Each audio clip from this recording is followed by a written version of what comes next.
पाषाण की, धातु की, लकड़ी की, मिट्टी की बनाई जाती है और फिर उसमें प्राण प्रतिष्ठा की जाती है। फिर उस मूर्ति में हम भगवान का दर्शन करते हैं, पूजन करते हैं और हमें भगवान की कृपा प्राप्त होती है। उसी प्रकार से भगवान की शब्दमयी मूर्ति, शब्दों के द्वारा बनाई गई मूर्ति, अक्षर वाक्यों के द्वारा बनाई गई मूर्ति जो है वो श्रीमद् भागवत महापुराण है। स्वयं वेद व्यास जी महाराज लिखते हैं कि तेनेयं वाङ्मयी मूर्ति प्रत्यक्षा वर्तते हरेः। भगवान श्री हरि की प्रत्यक्ष वाङ्मयी मूर्ति, शब्दमयी मूर्ति श्रीमद् भागवत महापुराण। और जैसे मूर्ति में प्राण प्रतिष्ठा की जाती है, उसी प्रकार इस शब्दमयी मूर्ति श्रीमद् भागवत महापुराण में भगवान की प्रतिष्ठा भी की गई।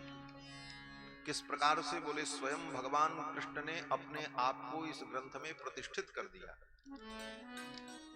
जब भगवान श्री कृष्ण 125 वर्ष की लीला को पूर्ण करके अपने निज धाम जाने लगे, 125 वर्ष तक भगवान श्री कृष्ण इस धरा मंडल पर रहे प्रकट रूप में और उन्होंने विविध लीलाएं की।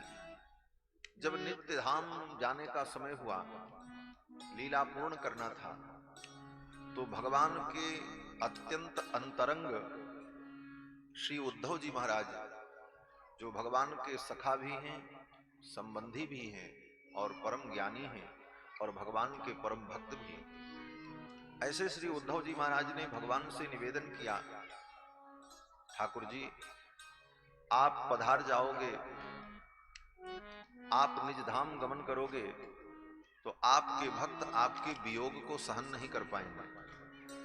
आपके वियोग में आपके भक्त अपने जीवन को कैसे धारण करेंगे, धर्म की रक्षा कैसे होगी, समाज का कल्याण कैसे होगा। तो भगवान श्री कृष्ण ने उद्धव जी से कहा, उद्धव अन्य अवतार में मैं अपनी लीला को पूर्ण करके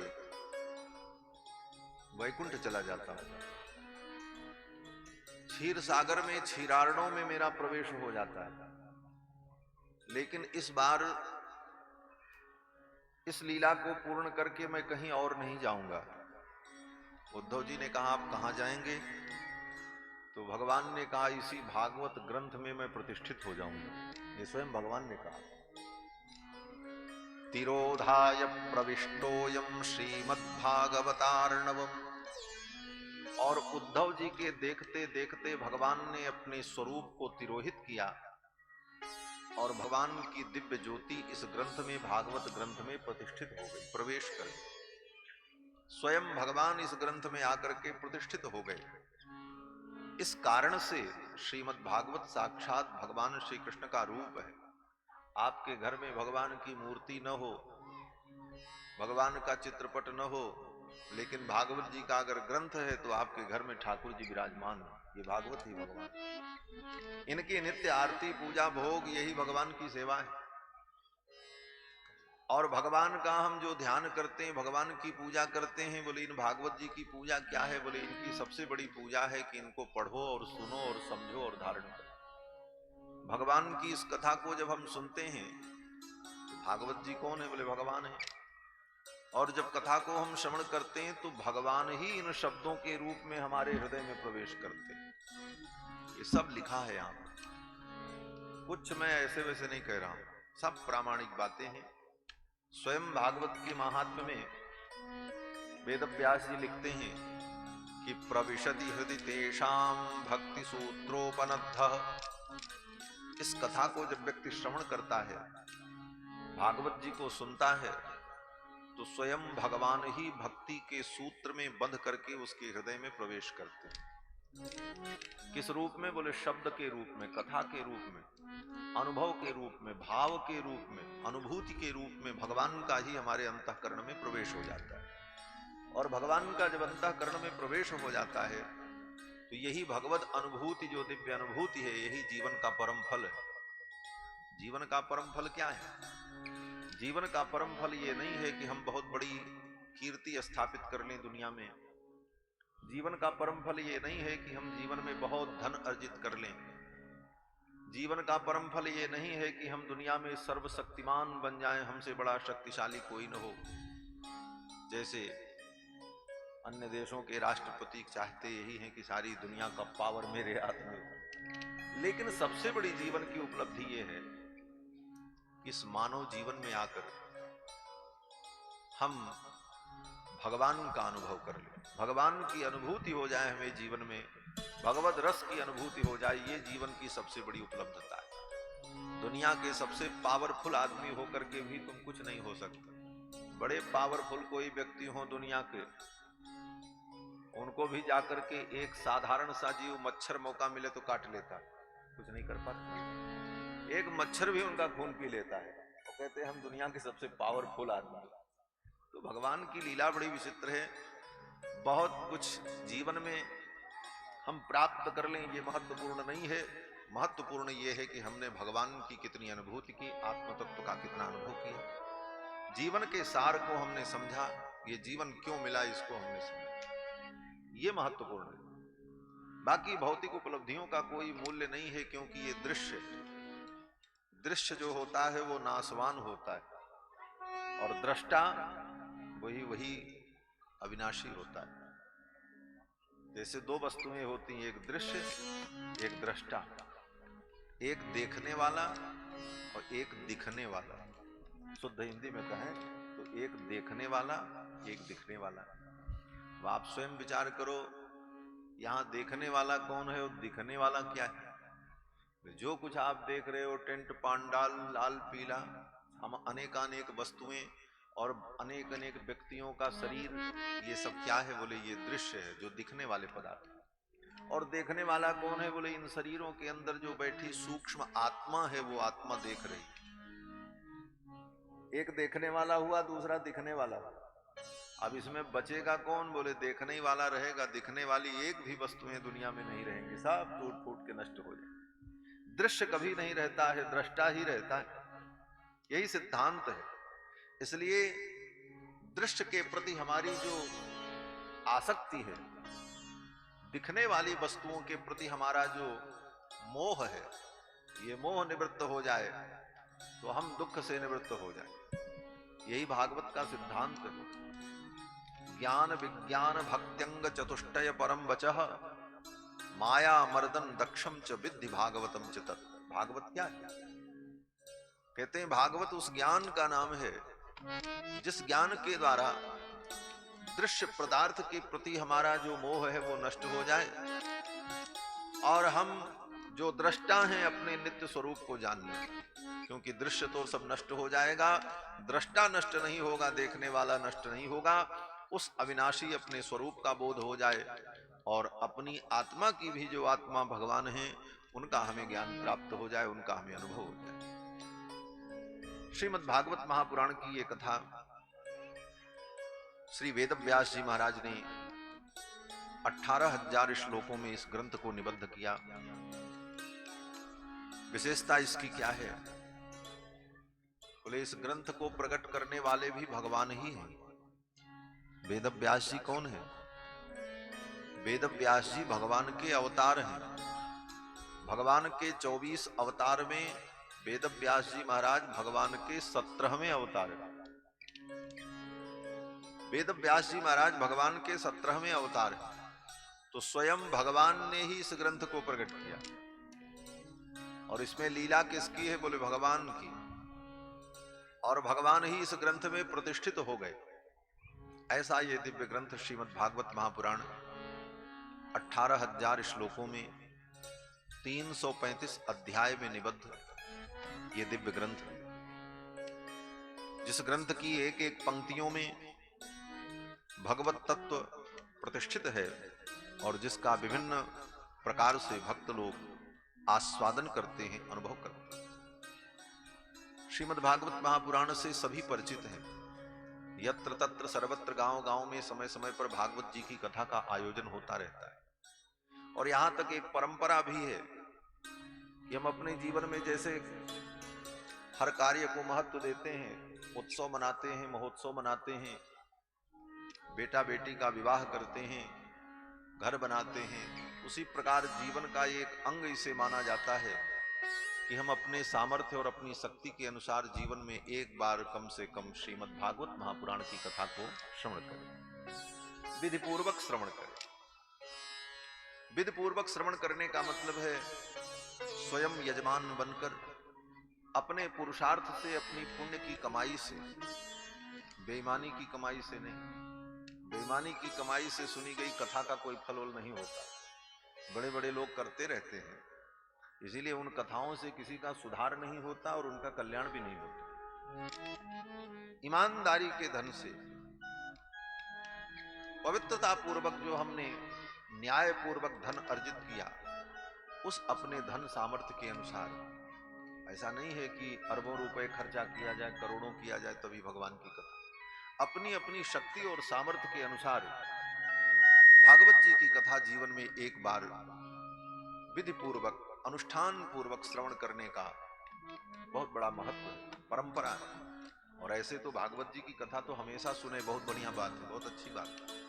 वेद व्यास जी तो कहते हैं कि निगम कल्पतरोर्गलितं फलं शुकमुखादमृतद्रव संयुतं पिबत भागवतं रसमालयं मुहुरहो रसिका भुवि भावुकाः।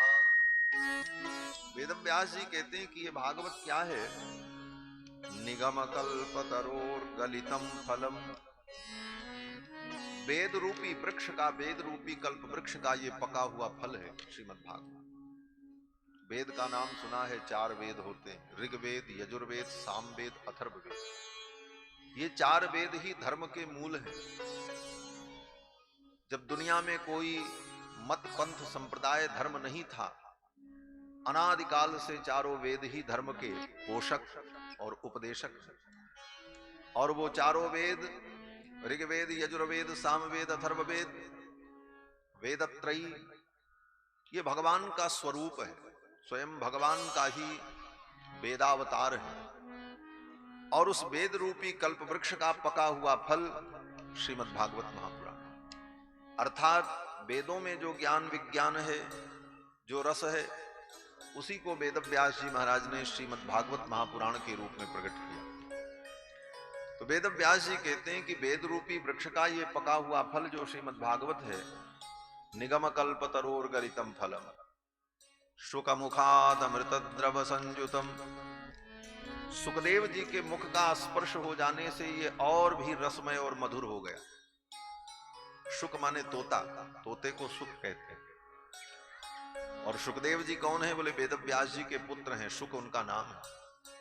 जैसे कोई बहुत मीठा फल हो, आम का फल, उस आम के फल में तोता अपना मुख लगा दे, उसको काट ले, पेड़ में फल लगा हो और तोता उसको काट करके थोड़ा खा ले, फिर छोड़ दे, तो देखने वाले बुद्धिमान प्राणी कहते देखो देखो इस फल को तोते ने खाया है, इसका मतलब इस पेड़ के फल बड़े मीठे हैं। यही पहचान होती।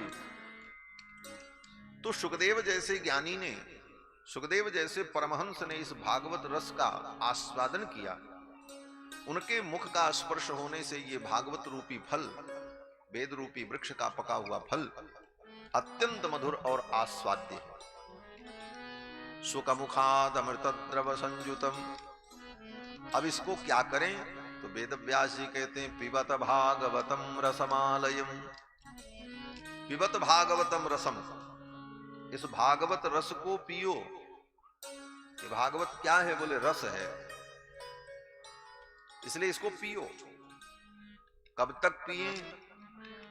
तो कहते हैं पिबत भागवतम रसमालयम, आलयम, आलयम माने जब तक मृत्यु न हो जाए, लय माने मृत्यु, अर्थात जब तक जीवन है बार बार इसको पीते रहो। पिबत भागवतम रसमालयम। इस पंक्ति का एक अर्थ और है, विद्वान लोग करते हैं कि पिबत भागवतम, इस भागवत को पियो।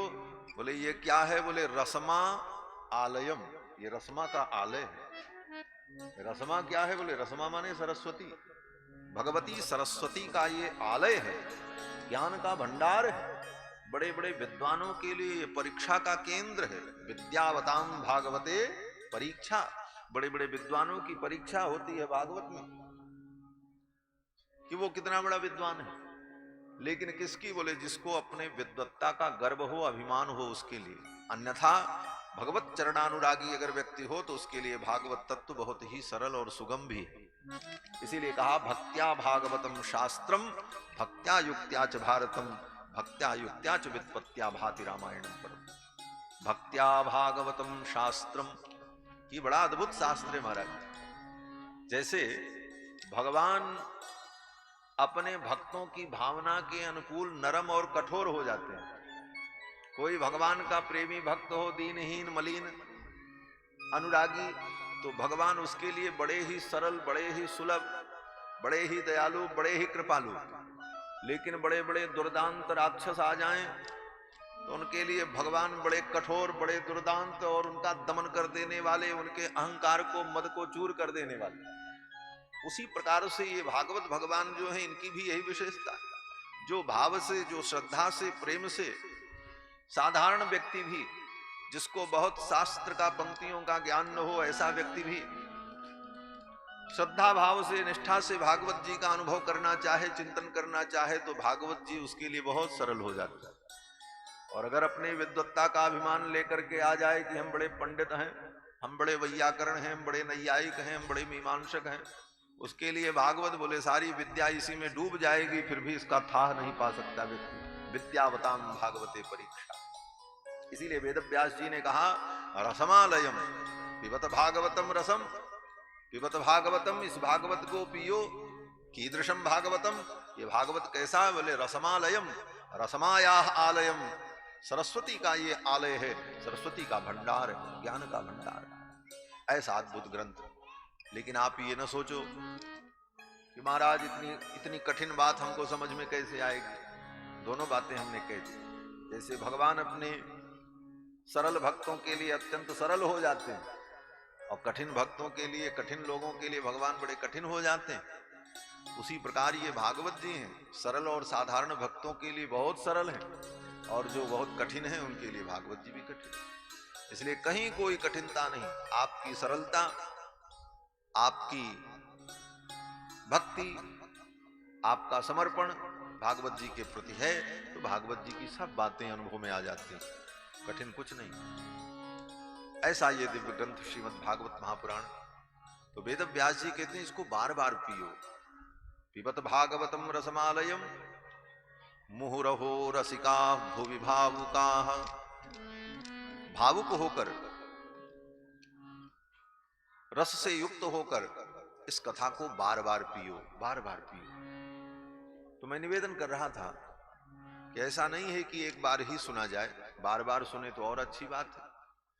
और बार बार सुनने का मतलब यह भी है कि आज यहां सुन लो, कल कहीं कथा हो रही तो वहां भी जाके सुन लो, और कहीं कथा हो रही है, कोई कर रहा है, बोले वहां भी सुन लो। सुनने में कोई रोक तो है नहीं, कहीं भी सुनते रहो। जब जब ये कथा मिले तब तब इसे श्रवण करो। इसकी अपार महिमा है। सर्वप्रथम श्री वेदव्यास जी ने श्रीमद् भागवत महापुराण के महात्म्य का वर्णन किया। इसकी महिमा क्या है, और महिमा एक कथा के माध्यम से प्रस्तुत करते हैं। नैमिषारण्य तीर्थ में सूत जी महाराज से 88,000 शौनकादि मुनियों ने प्रश्न किया। ये नैमिषारण्य तीर्थ गोमती नदी के तट पर उत्तर प्रदेश प्रांत में लखनऊ के सन्निकट है। वहां पर गोमती नदी प्रवाहित होती है, और उस तीर्थ का नाम है नैमिषारण्य। नैमिष नाम का अरण्य है, जंगल है। और पुराणों में कथा है कि भगवान का चक्र वहां पर उतरा, और जहां पर भगवान का चक्र उतरा वहां पर वो तीर्थ है, उसका नाम चक्र तीर्थ है।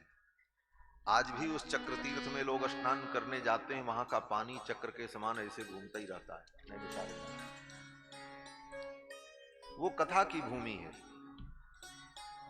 वहां पर श्री सूत जी महाराज ने 88,000 मुनियों को सब पुराणों की कथा सुनाई, रामायण की भी कथा सुनाई। नैमिषारण्य की भूमि कथा की भूमि है। वहां जितनी कथा हुई उतनी कथा दुनिया में कहीं नहीं हुई।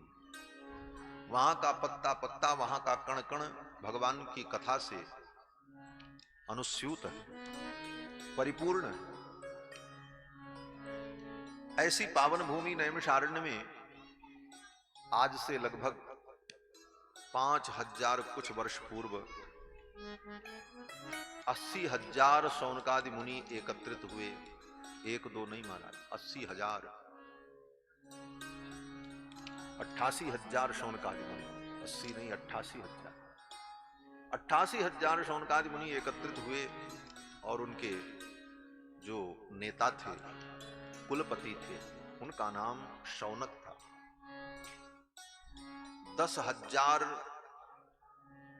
मुनियों को, महात्माओं को जो नित्य भोजन प्रसाद करावे और उनके रहने ठहरने की व्यवस्था रखे और उनको ज्ञान विज्ञान प्रदान करे, उनको पढ़ावे और उपदेश करे, ऐसे महापुरुष को कुलपति कहा जाता है।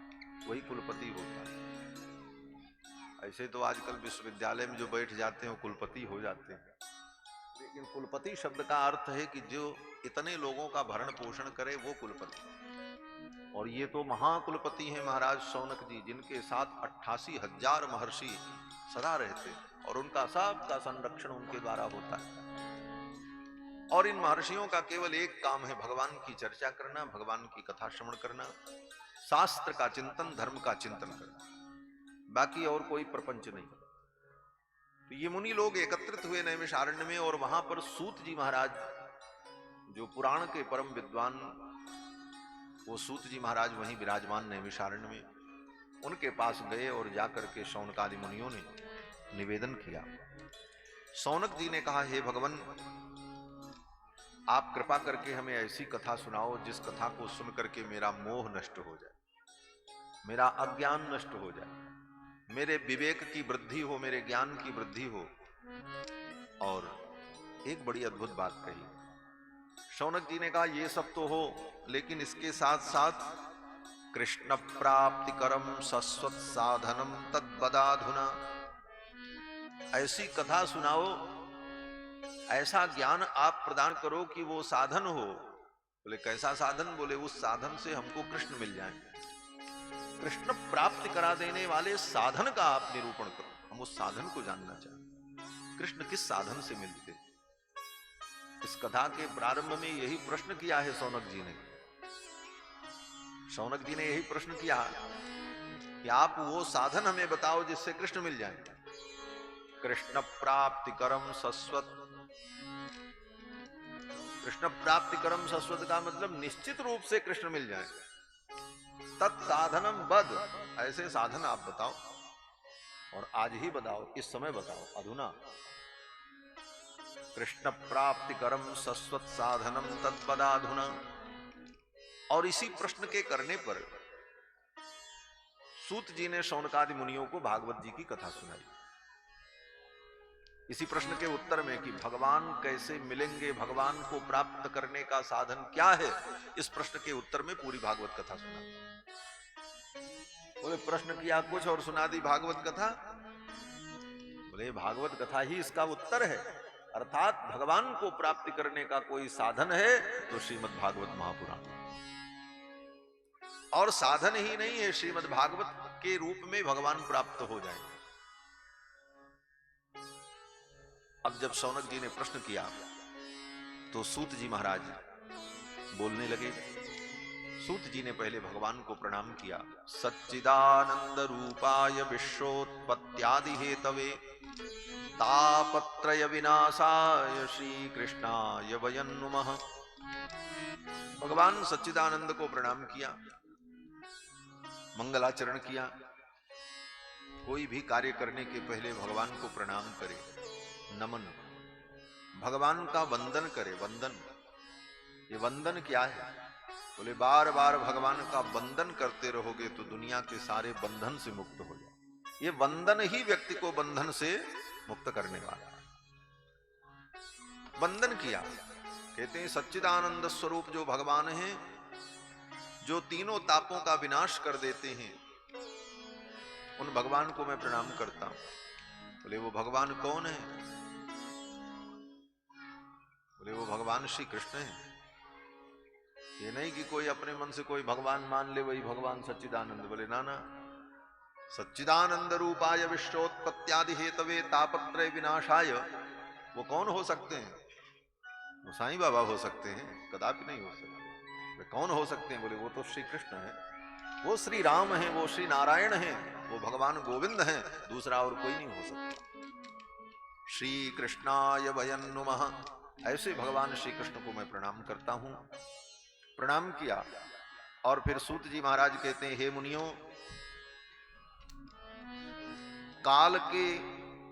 काल रूपी ब्याल के मुख में बैठा हुआ प्राणी भी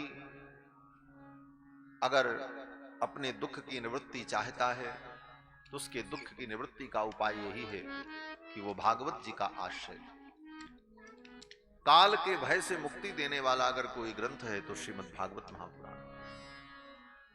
लेकिन इसकी प्राप्ति जीव को तभी होती है जब जन्म जन्मांतर के उसके पुण्य प्रकट होते हैं। बिना पुण्य के भागवत जी की प्राप्ति नहीं होती। जन्मांतरे भवेत पुण्यम तदा भागवतम लभेत। सूत जी कहते हैं, जिसने जन्मांतर में पुण्य किया है वही भागवत प्राप्त करेगा, उसी को भागवत जी मिलेंगी, वही भागवत सुन पाएगा, सब नहीं सुन पाते। इसका मतलब है जो भागवत सुन रहा है वो निश्चित रूप से पुण्यात्मा है, उसने पुण्य किया है। सूत जी कहते हैं, जन्मांतरे भवेत पुण्यम तदा भागवतम लभेत, तभी उसे भागवत जी की कथा सुनने को मिलेगा। और इस कथा से क्या होगा? मन की शुद्धि होगी। मन को शुद्ध करने का एकमात्र साधन भगवान की कथा है। सूत जी कहते हैं कि जब हमारे गुरुजी सुखदेव जी महाराज कथा सुना रहे थे गंगा के तट पर राजा परीक्षित को भागवत की कथा, स्वर्ग से देवता लोग आए अमृत कलश लेकर के। देवताओं ने कहा ये अमृत ले लो और राजा परीक्षित को दे दो, क्योंकि परीक्षित को आज के 7वें दिन सांप काटेगा, उनकी मृत्यु होगी। वो मरने के डर से कथा सुन रहे हैं, उनको ये अमृत पिला दो, नहीं मरेंगे, सांप काटेगा फिर भी कुछ नहीं होगा। और ये कथा अमृत, भागवता अमृत जो राजा परीक्षित को आप सुना रहे हो, ये हमको सुना दो, ये देवताओं ने कहा। उसके बदले में अमृत कलश लेकर के आए। सुधा कुंभम गृहीत्वैव देवाः तत्र समागमन। सुधा कुंभ, अमृत कलश लेकर के देवता लोग आए और कहा ये अमृत कलश ले लो और इसके बदले में ये भागवत की कथा हमको दे दो। कितना बड़ा सौदा महाराज। दुनिया में अमृत से बड़ी चीज क्या हो सकती है? अमृत वो चीज है जो व्यक्ति को मरने से बचा ले। अमृत का मतलब ही जो अमृत पी ले वो मरे न। और आज हम न मरें इसके लिए आदमी दुनिया की सारी संपत्ति लुटाने को तैयार है। थोड़ी सी बीमारी हो जाए, डॉक्टर कहे इतना रुपया लगेगा, व्यक्ति खेत बेच करके, मकान बेच करके, गहने बेच करके भी अपने प्राण को बचाना चाहता, हम मरे न। सब कुछ दे करके वो मरना नहीं चाहता। तो मरने से बचने का सबसे बड़ा उपाय क्या? बोले अमृत। तो अमृत कितनी बड़ी संपत्ति है। कहते हैं सारी दुनिया की संपत्ति से बड़ी संपत्ति है। सारी दुनिया की संपत्ति देकर के भी आप प्राण नहीं बचा सकते, लेकिन अमृत मिल जाए तो आपका प्राण बच जाएगा। इसका मतलब अमृत तो सारी दुनिया की संपत्ति से बड़ी, और उतनी बड़ी संपत्ति, उसमें भी प्राण बचाने के लिए ज्यादा की जरूरत नहीं, एक ड्रॉप पर्याप्त है। हाँ, अमृत का एक ड्रॉप, एक बूंद, एक विप्रुट ही पर्याप्त है। और एक बूंद की क्या कीमत हो सकती? बोले सारी दुनिया की संपत्ति लुटा देने के बाद भी उस एक बूंद की कीमत कोई चुका नहीं सकता। और एक बूंद नहीं, पूरा कलश देवता लेकर के आए, बोले ले लो। कल्पना करो, इतनी बड़ी संपत्ति देवता देने को तैयार थे कि उसके बदले में हमको भागवत मिल जाए। सुधा कुंभम गृहीत्वैव देवाः तत्र समागमन।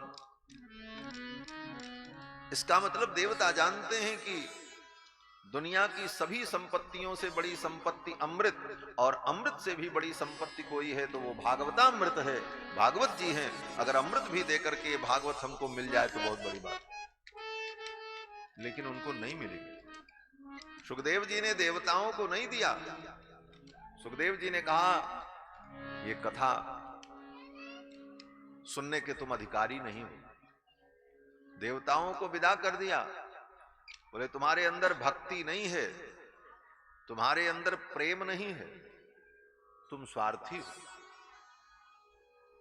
प्रेम न हो, जहां स्वार्थ हो वहां पर व्यापार होता है, वहां हानि और लाभ देखा जाता है। व्यापार में देखा जाता है कि भाई हम इतना पैसा दे रहे हैं तो माल इतने का आया कि नहीं आया, तब व्यापार चलता है। ऐसे मनमाना हो तो व्यापार कैसे चलेगा? व्यापार एक अलग चीज है और प्यार अलग चीज है। प्यार माने प्रेम और व्यापार माने व्यापार। तो भगवान की कथा से अगर प्रेम है तब तो ये कथा मिलेगी, लेकिन कथा को अगर व्यापार बना लोगे तब कथा नहीं मिलेगी। देवता व्यापार बनाने आए, बोले अमृत ले लो, इसके बदले में कथा दे दो। सुखदेव जी ने समझ लिया ये भक्त नहीं है, ये तो व्यापारी है। ये मैं नहीं कह रहा हूं, सुखदेव जी के ही शब्द हैं भागवत। अभक्तास्ताश्च विज्ञाय न ददौ स कथामृतम। अभक्तास्ताश्च विज्ञाय, उन देवताओं को अभक्त समझकर न ददौ स कथामृतम, सुखदेव जी ने उनको कथामृत नहीं दिया। कहा चले जाओ। उल्टे पांव देवता लोग अमृत कलश लेकर के चले गए महाराज। और राजा परीक्षित ने 1 रुपए की दक्षिणा भी नहीं चढ़ाई और राजा परीक्षित को पूरी कथा सुनाई सुखदेव। क्यों? बोले सुखदेव जी ने विचार किया राजा परीक्षित भक्त हैं, ये व्यापारी नहीं है, ये भक्त हैं। ये भक्त भाव से युक्त होकर, भक्ति भावना से युक्त होकर ये कथा श्रवण कर रहे हैं। इसलिए सुखदेव जी ने राजा परीक्षित को कथा सुनाई, देवता लोग चले गए। सूत जी कहते हैं इस घटना का मैं साक्षी हूं, मेरे सामने ये घटना हुई। इस कथा की कोई कीमत नहीं हो सकती। स्वर्ग की सबसे बड़ी संपत्ति अमृत देकर के भी देवताओं को नहीं मिली, और राजा परीक्षित ने कुछ नहीं दिया, केवल तुलसी पत्र चढ़ा दिया और प्रणाम कर लिया। उनको मिल गई क्योंकि उनके जीवन में पुण्य था। जन्मांतरे भवेत पुण्यम तदा भागवतम लभेत। जन्मांतर में पुण्य होगा तभी ये भागवत कथा प्राप्त होगी। इसके महात्म्य का वर्णन करते हुए सूत जी कहते हैं कि एक बार देवर्षि नारद घूमते घूमते वृंदावन पहुंचे, जमुना जी के तट पर। तो वृंदावन में उन्होंने देखा कि एक कन्या, एक स्त्री रो रही थी। उसके अगल बगल 2 बूढ़े पड़े थे, वो बीमार थे, सांस भी नहीं चल रही थी उनकी, अचेत पड़े थे। कुछ स्त्रियां उस स्त्री की सेवा कर रही थी। तो नारद जी ने सोचा ऐसे ही कोई होगी। तब तक उस स्त्री ने नारद जी को बुलाया, अरे महात्मा जी सुनो। नारद जी आए, क्या बात है, कौन हो आप? उस स्त्री ने कहा मैं भक्ति हूं। अहम भक्ति रीति ख्याता इमौ में तनयौ मतौ। मैं भक्ति हूं और ये दोनों बूढ़े जो मेरे अगल बगल पड़े हैं ये मेरे बेटे हैं। अच्छा, नारद जी को बड़ा आश्चर्य हुआ, भक्ति को तो हम ढूंढ ही रहे थे। हर व्यक्ति चाहता मुझे जीवन में भक्ति मिल जाए, और ये भक्ति मूर्तिमान होकर के साक्षात भक्ति वृंदावन में हमको दर्शन दे रही। नारद जी बड़े प्रसन्न हुए। नारद जी ने कहा वाह, आपने बड़ी कृपा की। प्रणाम किया भक्ति महारानी को। नारद जी ने कहा मैं आपकी क्या सेवा करूं? भक्ति महारानी ने कहा मेरे ये 2 बेटे हैं, एक का नाम ज्ञान है, एक का नाम वैराग्य है।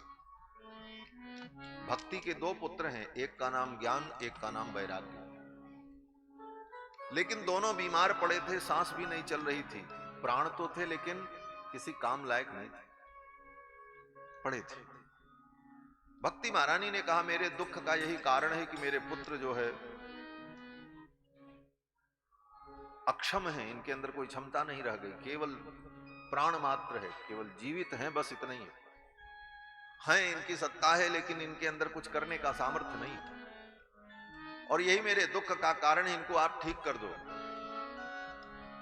नारद जी ने विचार किया भक्ति के पुत्र ज्ञान वैराग्य बीमार हैं, भक्ति दुखी है, ज्ञान वैराग्य को ठीक करने के लिए कुछ ज्ञानोपदेश करूं। तो नारद जी ने गीता, उपनिषद, वेद, वेदांत और भी अनेक अनेक विषयों को पढ़ करके सुनाया कि भाई वेद वेदांत पढ़ने पर, गीता पढ़ने पर ज्ञान होता है, वैराग्य होता है। तो गीता सुनकर, उपनिषद सुनकर के ज्ञान वैराग्य ठीक हो जाएंगे, लेकिन वो ठीक नहीं हुए, थोड़ा बहुत हिले डुले, फिर वैसे ही पड़े रहे। नारद जी को बड़ी चिंता हुई।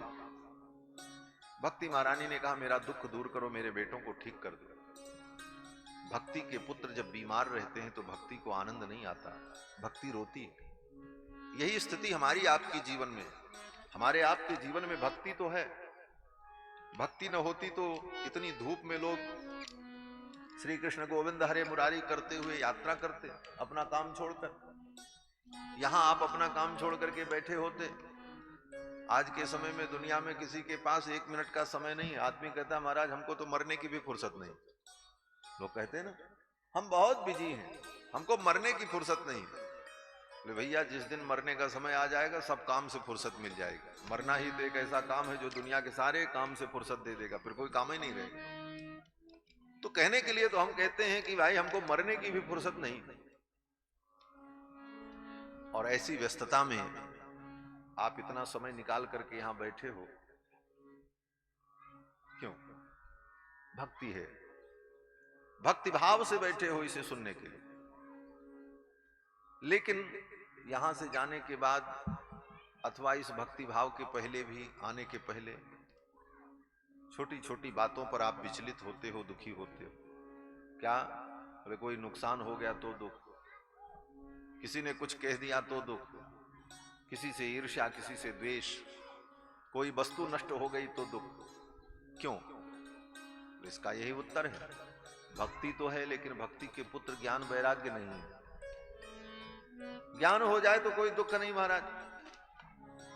ज्ञान क्या है? बोले अभी जो हमने कहा, दृश्य जो है वो रहेगा नहीं, दृष्टा ही रहेगा, तो दृश्य के प्रति हमारा मोह नष्ट हो जाए, यही ज्ञान है। और वैराग्य क्या है? बोले वैराग्य संसार की इन वस्तुओं में जो हमारी आसक्ति है, मेरापन है, ये मेरापन छूट जाए, भगवान में प्रेम हो जाए। ये दो चीज दृढ़ नहीं है, इसलिए भक्ति होते हुए भी हम परेशान होते हैं, दुखी हो जाते हैं। छोटी छोटी समस्याएं हमें विचलित कर देती हैं। हम आपा खो बैठते हैं और अपने आप को भूल जाते हैं और अनेक गलत कदम भी उठा लेते हैं। कारण यही है कि ज्ञान वैराग्य दृढ़ नहीं। भक्ति तो है, और ज्ञान वैराग्य जब दृढ़ नहीं रहेगा तो भक्ति को दुख होगा, भक्ति रोएगी। भक्ति होते हुए भी आपको रोना पड़ेगा। भक्ति रो रही थी क्योंकि उनके पुत्र ज्ञान वैराग्य कमजोर थे। और क्यों कमजोर थे उसका कारण बताया भक्ति महारानी ने कि ज्ञान वैराग्य नामानौ काल योगे न जर्जरौ।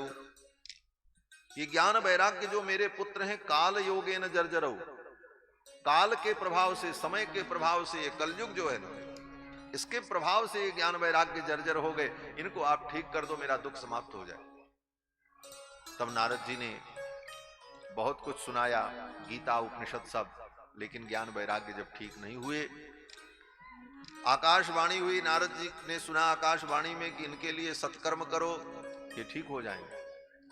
सत्कर्म क्या है ये जानने के लिए नारद जी उत्तराखंड पहुंचे और वहां सनक सनंदन सनातन सनत कुमार से इनकी भेंट भई और उनसे उन्होंने अपनी समस्या कही नारद जी ने। तब उन्होंने कहा कि अरे ये तो बड़ी सरल उपाय से कार्य हो जाएगा। क्या उपाय है? तो सनकादिकों ने कहा कि श्रीमद् भागवतालापः शतुगीत सुगादि भी। सुखदेव जी ने जो भागवत की कथा सुनाई, ये भागवत कथा ही ज्ञान वैराग्य को दृढ़ कर देगी, ठीक कर देगी और भक्ति महारानी का रोना धोना बंद हो जाए। ज्ञान वैराग्य उठ करके बैठ जाएंगे इस भागवत कथा से। नारद जी ने कहा हमने उपनिषद सुना दिया, वेद सुनाया, वेदांत सुनाया, गीता सुनाई, फिर भी नहीं उठे, तो भागवत सुन करके कैसे उठ जाएंगे? सनकादिकों ने कहा भागवत से ही ज्ञान वैराग्य दृढ़ होंगे, भागवत की कथा से ही ज्ञान वैराग्य स्वस्थ हो जाएंगे। और सनकादिकों के कहने पर नारद जी ने कहा ठीक है, अगर ऐसी बात है तो फिर भागवत सुनाई जाए उनको। बोले कहां सुनाई जाए? सनकादिकों ने कहा चलो गंगा के तट पर ही भागवत सुनाते हैं। बद्रीनाथ धाम से उतर करके सनकादिक गंगा के तट हरिद्वार आए। नारद जी वहां पहुंचे ही थे और फिर भक्ति महारानी अपने पुत्र ज्ञान वैराग्य को लेकर के वहां पर पहुंची और गंगा के तट पर कथा का आयोजन हुआ हरिद्वार में। गंगा द्वार समीपे तु तटमानंद नामकम। हरिद्वार में गंगा के तट पर कथा का आयोजन हुआ। नारद जी आयोजक और सुनाने वाले सनकादिक। और सुनने वाले कौन? बोले भक्ति महारानी और उनके पुत्र ज्ञान वैराग्य। ये तो मुख्य लोग थे, आयोजक, जजमान और वक्ता। लेकिन इतने से काम नहीं चलता, और श्रोता जो आ जाए तो और मजा आ जाए, तब न कथा सुनाने का। वहां भी महाराज और श्रोता आ गए। कौन कौन आए? बोले भृगुर वसिष्ठश्च वनश्च गौतमो मेधातिथिर देवल देवरात। भृगु, वशिष्ठ, च्यवन, गौतम, मेधातिथि, देवल, देवरात, ये सब बड़े बड़े मुनि महात्मा लोग कथा सुनने आए। जब उन्होंने सुना कि सनकादिक कथा सुनाने जा रहे हैं और नारद जी ने आयोजन किया है, भक्ति महारानी अपने पुत्र ज्ञान वैराग्य के साथ आई हैं। अब तो बड़े बड़े ऋषि मुनि आ गए कथा सुनने के लिए, अपने परिवार के सहित आए। गंगादि नदियां आ गई, गंगा, जमुना, सरस्वती, ये सब देवी का रूप धारण करके कथा सुनने आई। पर्वत कथा सुनने आए, देवताओं का रूप धारण करके। बड़े बड़े भारत के जो अरण्य हैं, दंडकारण्य, नैमिषारण्य, वेदारण्य, पुण्यारण्य, ये बड़े बड़े अरण्य जो देवस्वरूप हैं, ये दिव्य देवता के रूप में आकर के कथा श्रवण करने के लिए बैठ गए। अब तो महाराज कथा प्रारंभ हुई। सनकादिकों ने कथा सुनाना शुरू किया। सबसे पहले सनकादिकों ने कहा कि देखो ये भागवत कथा क्या है। बोले तुलसी पोषणम चैव धेनूनाम सेवनम सम। तुलसी का बगीचा लगाना, तुलसी की सेवा करना, गौ माता की सेवा करना और भागवत की कथा सुनना, ये तीनों बराबर है। आप अगर भागवत नहीं सुन पा रहे हो, सामर्थ्य भगवान ने नहीं दिया कि हम भागवत सुने, इतना धन कहां से लावें, कैसे क्या करें, तो कहते हैं तुलसी का बगीचा लगा करके तुलसी महारानी की सेवा करो, तुलसी के वृक्ष लगाओ और फिर वो तुलसी तैयार हो तो उस तुलसी को उतार करके भगवान के मंदिर में समर्पण करो, ये भागवत के बराबर ही। तुलसी पोषणम चैव। फिर कहते हैं धेनूनाम सेवनम समम। अगर गाय आपके यहां है तो उस गाय की खूब सेवा करो, भाव से उसे खिलाओ पिलाओ, उसे प्रसन्न करो। गाय आपके घर में रहकर आपकी सेवा से प्रसन्न है तो ये भागवत के समान फल देने वाला है। तुलसी पोषणम चैव धेनूनाम सेवनम समम उक्तम भागवतम नित्यम कृतम च हरिचिंतनम। भागवत की महिमा सुनाते हुए सनकादिक कहते हैं, हे नारद जी, भागवत सुनने के लिए दिन का कोई नियम नहीं है। अभी दिन की बात हम कर रहे थे, कार्तिक का पवित्र महीना, अष्टमी तिथि, गोपाष्टमी, और ऐसे सुंदर पर्व मिले, ये संयोग है, अच्छी बात है। लेकिन भागवत की कथा सुनने के लिए कोई दिन के नियम की आवश्यकता नहीं होती। जब समय मिल जाए, जब अनुकूल हो जाए परिस्थिति, श्रोता वक्ता दोनों तैयार हो जाए, तभी कथा का दिन शुरू। उसके लिए कोई मुहूर्त की जरूरत नहीं होती। अच्छा मुहूर्त अपने आप आ जाए संजोग से, ये एक अलग बात है। जैसे कभी कभी आप सामान्यतया कोई काम करो लेकिन अपने आप सब काल जोग सब बन जाता है, बढ़िया अच्छा हो गया। उसी प्रकार से सुंदर मुहूर्त मिल जाए, बहुत अच्छी बात है। लेकिन भगवान की कथा सुनने के लिए कोई मुहूर्त का बंधन नहीं है कि मुहूर्त हो तभी कथा सुनो।